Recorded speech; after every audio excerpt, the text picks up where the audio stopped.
E se eu disser para você que você vai sair daqui hoje desse culto enxergando outras coisas na sua vida? Pastor, aonde estão essas coisas? Estão tudo perto de você, mas você não consegue ver, porque é necessário que os olhos espirituais se abram nessa noite. E quem quiser olhos espirituais para ver coisas nessa noite, vai ver. Diga para o seu irmão, você hoje vai ver.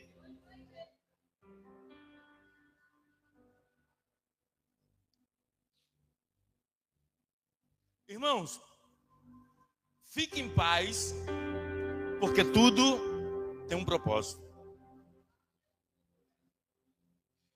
As coisas ficam mais leves, as coisas ficam mais suaves quando a gente entende elas. Quando a gente compreende os propósitos, as coisas, a origem, a raiz das coisas, a gente compreende melhor. A gente até aceita melhor, ou lida melhor com elas. Mas quando a gente não entende, a gente surta. E o que mais tem hoje em dia, a gente surtando, por quê? Porque não conhece os propósitos de Deus. Os pensamentos de Deus precisam ser avaliados nessa noite. Diga para a pessoa que está do seu lado, é noite de revisão. Diga, é terapia. Jeová vai falar com você. Daiane, eu vou fazer um pedido. Eu acho que eu tenho essa liberdade. Eu queria que você sentasse junto com aquela moça lá do lado, que está com o bebê. Que aí você vai falar com ela, ela vai falar com você. Que você não está falando com ninguém, nem ela está falando com ninguém. Então eu preciso de vocês duas se conectando uma com a outra. E se Jami quiser abandonar a porta e sentar com o celular, também fica à vontade. A gente bota um anjo aí, agora. Amém, Jami? Ou então as duas irmãs sentam ali atrás, isso. Porque hoje a gente vai falar sobre isso, irmãos, de não ficar isolado, de não ficar, sabe, sozinho. Olha como é que ficou o cenário bonito agora, está todo mundo conectado. Eu estou aqui com a minha sonoplasta, vocês estão aí conectados também, já não estamos mais só. Bom, essa palavra, ela mexeu muito e ardeu muito ao meu coração, porque quando eu vi essa história, eu fiquei tão fascinado. Era volta de 18 horas, sabe assim, ela não sabe o que eu vou pregar, ela não sabia que eu ia pregar isso, minha esposa, mas eu falei para ela assim, filha, amor, ela fazendo café, eu falei, olha para a minha Bíblia.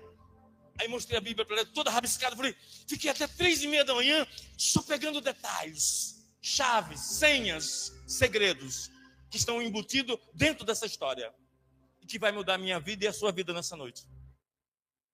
Eu acho que você não entendeu. Eu estou falando que vai mudar a sua vida, para melhor, irmãos. É para melhor. Ainda bem que vocês duas da glória a Deus por 10, né? Amém? A primeira coisa que eu observei na vida desse homem é que nós, às vezes, não temos tudo o que precisamos. Diga assim, ó, eu não tenho tudo o que eu preciso, mas Jesus é tudo o que eu preciso. Diga, eu não tenho tudo o que eu preciso. Diga, eu não tenho tudo o que eu preciso ainda, mas Jesus é tudo o que eu preciso. Jesus é tudo o que eu preciso nessa noite. Para a minha vida sem Jesus não dá, porque Ele é tudo o que eu preciso. Deixa eu fazer um teste de EBD aqui com vocês, escola dominical. O Salmo 23, o primeiro versículo diz o quê? O Salmo 23, o primeiro versículo diz o quê? O Senhor é o meu pastor. Sabe o que esse versículo quer dizer na cultura judaica? O Senhor estando comigo, as coisas não vão faltar, as necessidades serão supridas. Se Jesus estiver comigo, vai dar tudo certo. Ainda que eu perca, ainda que eu ganhe, ainda que roubem, Jesus vai me suprir. Porque eu não tenho tudo o que eu preciso, mas Jesus é tudo o que eu preciso.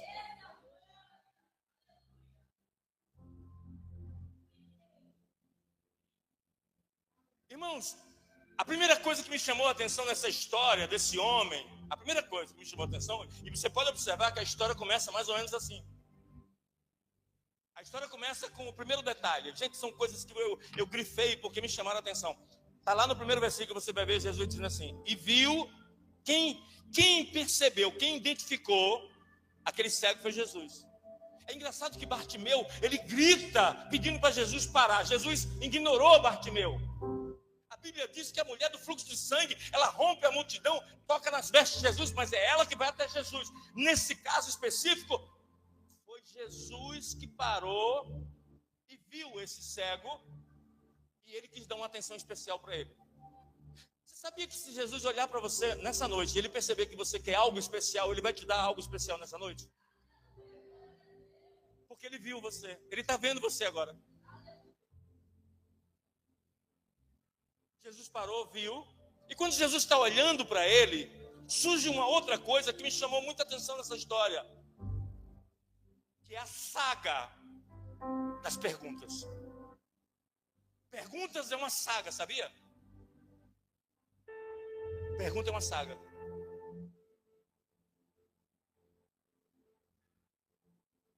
Os discípulos perguntaram assim, olha a pergunta sagaz: quem pecou? O senhor está olhando para ele? Há um boato aí que ou ele, ou o pai, ou a mãe. Essa maldição, essa cegueira é fruto de uma maldição. Acho que é algo hereditário. É, Jesus? Corresponde? Jesus, negativo. Isso não é maldição hereditária. Esse menino nasceu assim, porque meu pai quis. Mas o dia dele hoje chegou, porque eu passei por ele e eu vou fazer algo sobrenatural na vida dele. Irmãos, olha a pergunta: quem pecou? O pai, a mãe? Foi ele? Você notou? Você chega para uma pessoa e fala assim: menina, fiz uma cirurgia. De quê? A primeira pergunta. A primeira pergunta da pessoa: de que a cirurgia? Na vesícula, coisa rápida, coisa simples. Ah, pensei que era plástico. Ah, tá. Comprei um carro. Que modelo? Estou trabalhando. Aonde? Fui para uma vida. A quê? Estou com uma dor. Aonde? As pessoas têm essa curiosidade de querer saber a origem dos nossos conflitos, das nossas guerras, das nossas tempestades. E fazem pior. Elas taxam a gente. Elas dão nome às nossas guerras, dizendo que esse rapaz estava sendo punido com a cegueira, porque ou ele, ou o pai, ou a mãe pecou, e naquele dia não tinha ninguém com pecado. Era Deus fazendo daquele jeito para trabalhar e se manifestar.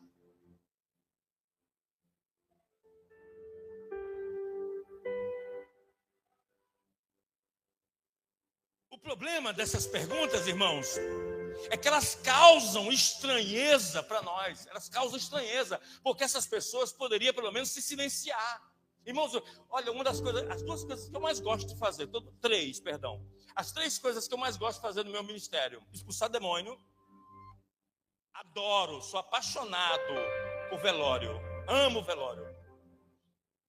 Às vezes tem velório que eu nem sei quem é o defunto, eu já entro.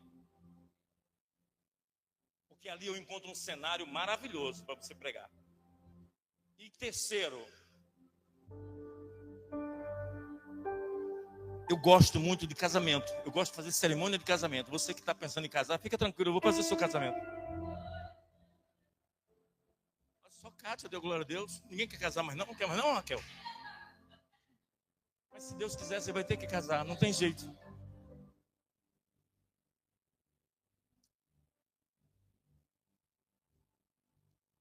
Essas perguntas indesejadas, quem pecou, que carro é esse, a dor é aonde, que cirurgia é essa, elas são desconfortáveis, elas incomodam. Mas eu vou falar uma coisa para você que me chamou a atenção nessa história. O homem era cego, mas ele não era surdo, ele estava ouvindo essas perguntas. Ele poderia ter se defendido e ter falado: gente, eu não fiz nada, eu não estou vendo vocês, não sei quem é que está perguntando isso, mas eu não fiz nada. Não, ele fica em silêncio. Sabe por quê? Ele me ensina uma coisa nessa noite e ele ensina para você também. que quando você não puder responder essas perguntas indesejadas, deixa que Jesus responde por você. Jesus respondeu por ele, dizendo: não foi ele não tem culpa, o pai não tem culpa, a mãe não tem culpa, foi eu que quis assim.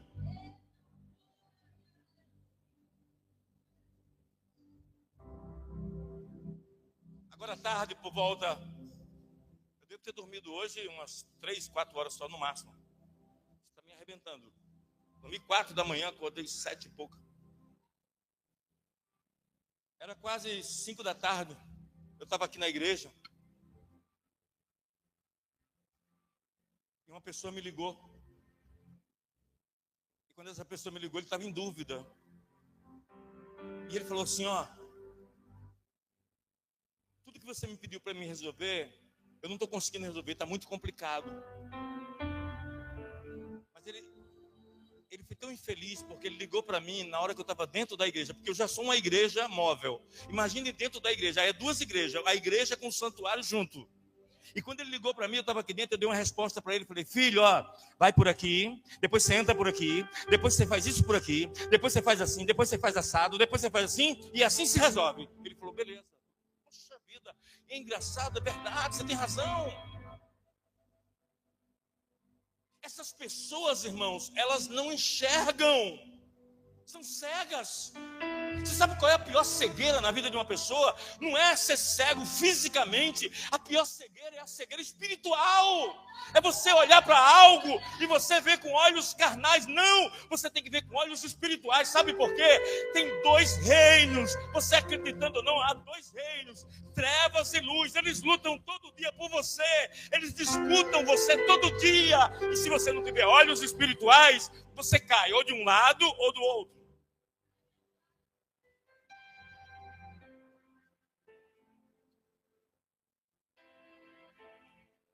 Diga: não se preocupe, Jesus vai responder por mim. Diga: não se preocupe. Pare de sofrer com essas perguntas.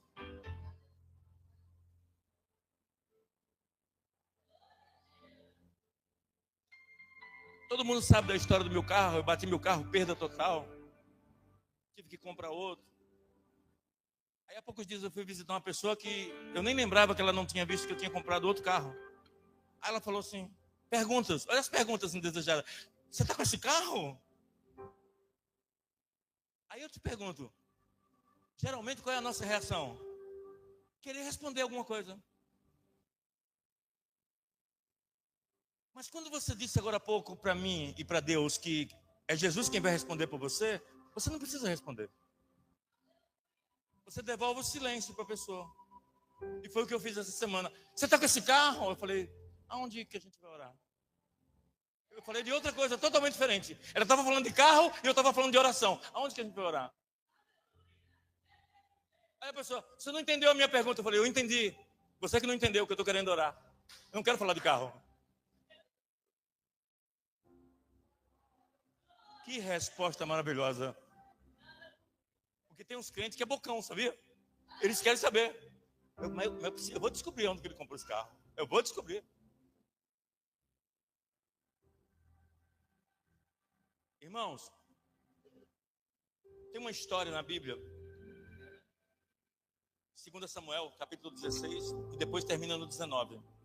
Eu vou contar para poder ganhar tempo aqui no esboço. A história é assim: Davi, presta atenção, perguntas indesejadas. Davi estava vivendo um dos piores momentos da sua vida. O filho se levantou contra ele. Ele tinha adulterado, Deus estava castigando ele. Saul queria matar ele. Tudo, absolutamente tudo, 360 graus. Tudo ao redor de Davi estava desmoronando. Tudo. Família, conflito na família, conflito financeiro, solidão, abandono de amigos. Tudo, de mal a pior, tudo. E nessa hora, quando a gente está com tudo desmoronando, a última coisa que a gente quer é que as pessoas façam perguntas para a gente. A gente só quer que deixem quieto. A gente quer só isso. Mas elas não ficam quietas, elas perguntam. E Davi estava vivendo um momento horroroso na sua vida. E ele estava indo a cavalo com seus homens. Quando de repente surgiu um personagem chamado Simei. Aí Simei, de longe, ele estava lá no alto e Davi lá no vale.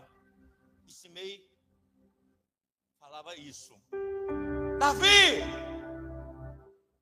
amaldiçoado, Davi, traidor, você traiu a casa de Saul, por isso que você está passando por isso tudo. Davi, a sua vida é uma desgraça. Davi, a maldição chegou na tua família, na tua casa. Davi, a tua vida virou de cabeça para baixo. Davi, você não tem saída. Os homens que estavam com Davi falaram assim para Davi, em especial Joabe, disse assim: meu rei, permita que eu tire minha espada e arranque a cabeça desse circunciso e mate ele, por favor. Davi disse: não. Olha a resposta de Davi: se Deus está me amaldiçoando, veremos. Se Deus está me amaldiçoando, como ele está dizendo, veremos. Eu vou parafrasear para você. Em outras palavras, Davi estava dizendo assim: se eu estou passando isso tudo, porque Deus está permitindo, que seja feita a vontade de Deus. Eu sei que Ele me botou aqui, mas Ele vai me tirar daqui. Uma coisa eu sei: Deus está comigo. Deus continua comigo. Essa situação não define a minha amizade, a minha aliança com Deus, porque eu estou perto de Deus, e quem está perto de Deus vai sair dessa. Eu vou sair dessa. Deixa Ele. É até bom que Ele faça isso, porque lá na frente eu vou confrontar Ele, e eu vou dizer para Ele, e vou mostrar para Ele se a minha vida mudou ou não. Meu irmão, deixa eu falar. Deus está dizendo para você: a tua história já está mudando nessa noite. E pessoas que não acreditavam vai olhar para você e vai dizer: meu Deus, como é que pode? Tudo estava desmoronando e agora a pessoa está no ápice.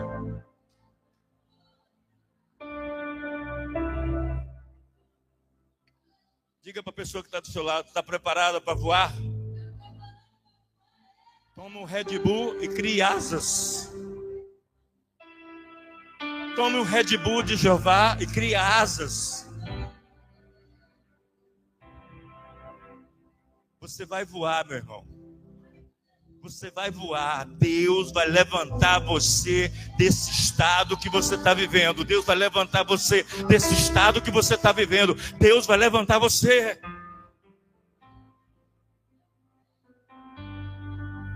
Davi disse assim: deixa ele, não mexe com ele não, sabe por quê? Deus vai resolver isso com ele. Irmão, suas guerras, Jesus Cristo é seu advogado. Suas respostas, Jesus Cristo é quem vai responder por você. A sua sentença é Jesus Cristo quem vai dar por você. As suas causas são pelejadas por Jesus. Desculpa, senhor Laerte, eu não quero ofender, mas assim, o senhor fez sem perceber. Mas eu só vou corrigir para o senhor entender melhor o que eu estou querendo dizer. Eu estava pegando o senhor Laerte em casa, e quando ele foi entrar no carro, ele estava com um processo, que é o testemunho dele, que eu vou ler ainda. E ele pegou os papéis, e ele disse uma frase, que aquela frase me doeu na hora, e eu falei: depois eu vou corrigir ele. Porque ele falou involuntariamente, ele não falou por má fé. Mas é força do hábito. Ele disse assim: eu falei: o que é esses papéis? Ele respondeu para mim: a minha vida, o meu futuro está aqui. Eu falei: uau. Não desceu, está engasgado até agora. Aí eu disse para ele na hora: depois eu te respondo aonde está a sua vida. A sua vida, Celeste, não está naqueles papéis. A sua vida está em Jesus Cristo. É Ele quem define, é Ele quem assina, é Ele quem decreta, é Ele quem muda a história, é Ele que para o sol, é Ele que para a lua, é Ele que diz se vai, é Ele que diz se anda, é Ele que assina, é Ele que dá a sentença, é Ele que faz tudo, é Ele. A sua vida não está nos papéis, a sua vida está em Jesus.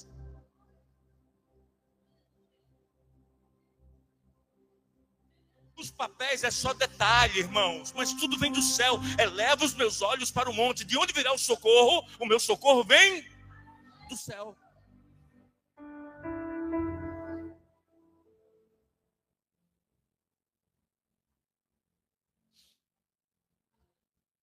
Sabe o que me chama a atenção, irmãos? O que me chama a atenção é que Jesus, ele usa um método para curar esse rapaz de uma forma um pouco estranha, diferente das outras pessoas. Podemos dizer um pouco mais humilhante. Por exemplo, quando a mulher do fluxo de sangue vai no meio da multidão, toca nas vestes, e ele para e vira e expõe ela, diz assim: quem me tocou? Ele faz ela aparecer no meio da multidão e ele expõe ela.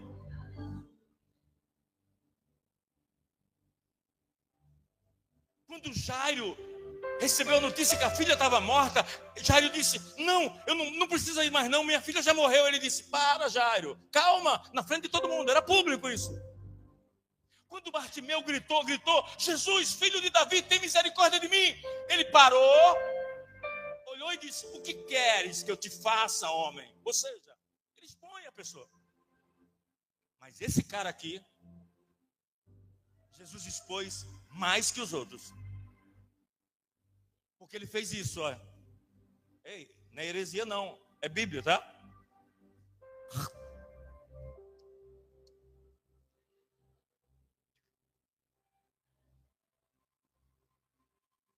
Botou na terra.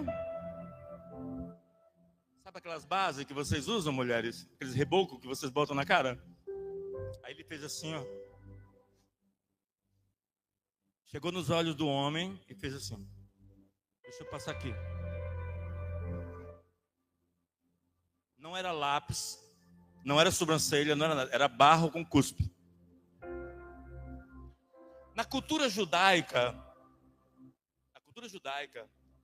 quando um filho, você sabia disso? Um filho cuspia num pai, era desonra. Quando um pai cuspia num filho, era desprezo.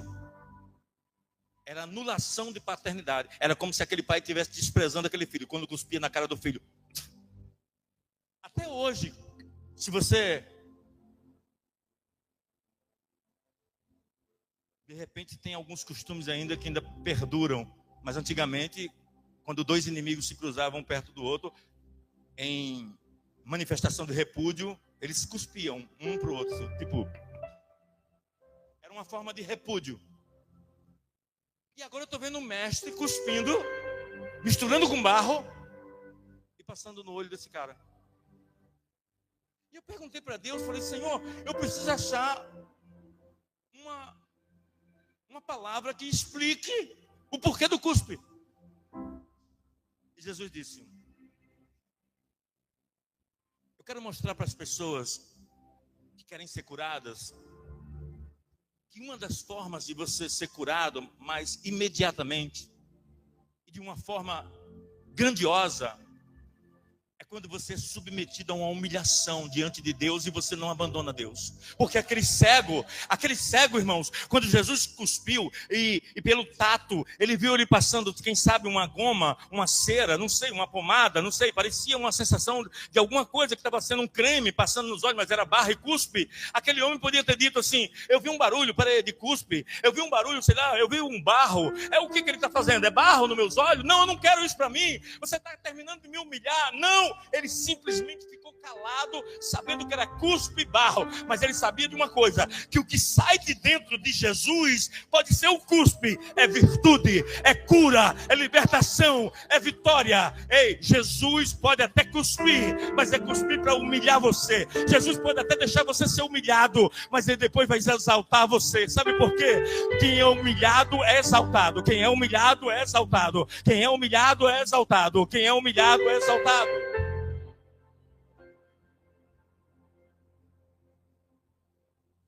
Vou terminar, irmãos. O horário chegou. Eu vou terminar com a última história. Em Atos, capítulo 28. Quem conhece aqui a história de Malta? Levanta a mão. Alguém conhece a história de Malta?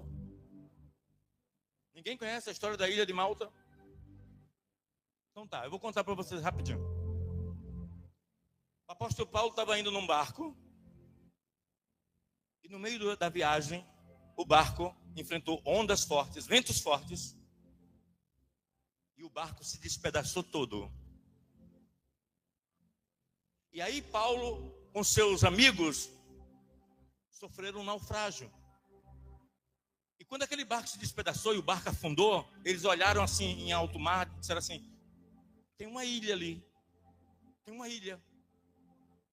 O nome da ilha é Ilha de... Gente, isso até os turistas sabem. Todo mundo viaja para Malta, para conhecer Malta.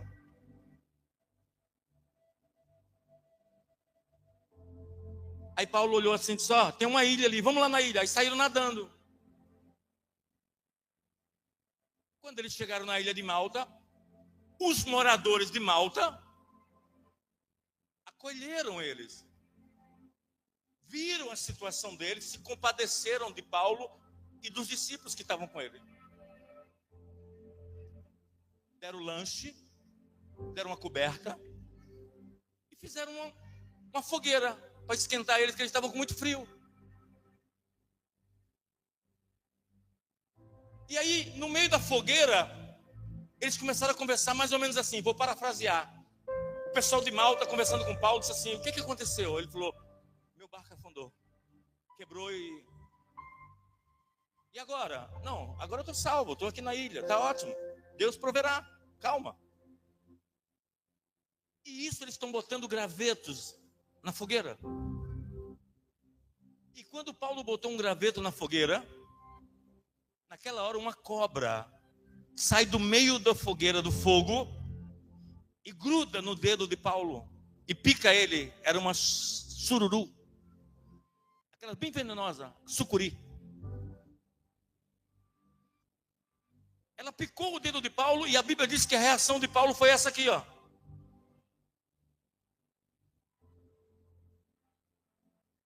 Aí quando aquela cobra mordeu ele, os moradores de Malta disseram assim, os que acolheram ele, disseram assim: não é legal ajudar esse cara não, hein? O barco afundou.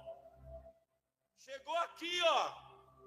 Nós vamos acolher, pegamos a maldição do cara. Agora uma cobra morde ele. Vai morrer, hein? Meu Deus, vai dar um óbito aqui para nós, um cadáver. Ei, ô Paulo, sabe o que acontece? Foi um erro nosso te ajudar.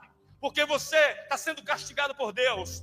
Paulo, olha só, você, maldita foi a hora que a gente ajudou você. Você é demônio.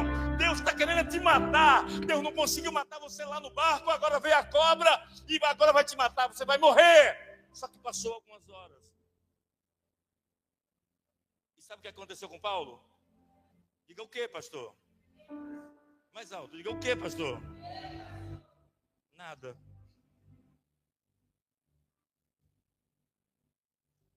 Deixa eu falar uma coisa para você. Deixa eu liberar uma chave aqui que o Espírito Santo acabou de me dar agora. Aquilo que você tem medo que aconteça com você, não vai acontecer. Jó, no capítulo 6, ele diz assim: aquilo que eu mais temia veio. Sabe por que veio? Porque ele ficava o tempo todo pensando naquilo. Irmãos, descansa, entrega na mão de Deus, deixa. Se o barco afundar, tem uma ilha para você. Se a ilha não for um lugar legal, ou tem uma cobra, a cobra não vai te matar. Lisete, essa é para você e Kátia, hein? Vocês duas que são do manto e são do fogo. Eu falei assim, gente, o fogo não cria cobra. O fogo não cria cobra. Vocês são do fogo. Vocês não criam cobra dentro do fogo de vocês, porque o fogo de vocês é fogo consumidor, que é o fogo de Deus. Por que aquela cobra saiu de dentro do fogo? Porque o fogo não cria cobra, mas ele expulsa as cobras que estão perto de nós. Ele expulsa, você não entendeu? O fogo de Deus vai expulsar as cobras de perto de você. Você tem fogo, irmã Raquel? As cobras vão ser expulsas através desse fogo.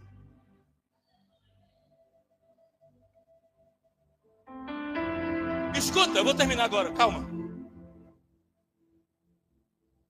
A cobra mordeu, pendurou no dedo dele, ele jogou a cobra fora e ficaram esperando a reação do veneno. Mas não aconteceu nada.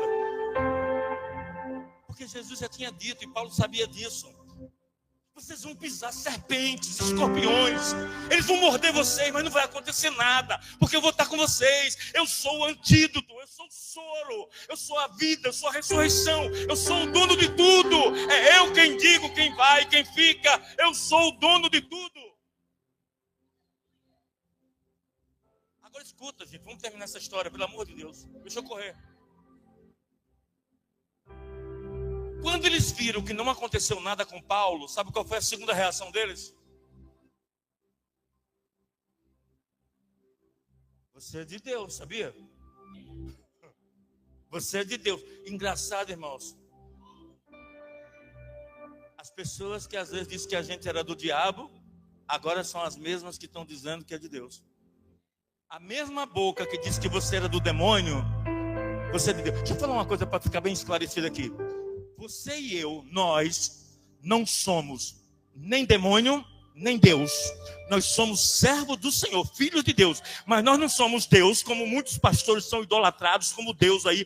Deus só existe um, Jeová Jireh e o El Shaddai. Você e eu não somos nem Deus, nem tampouco somos demônios. Nós somos filhos do Altíssimo, criado com um propósito aqui na terra, para fazer a missão de Deus aqui nesse lugar. Diga para a pessoa que está do seu lado, você tem uma missão nesse lugar, você tem uma missão.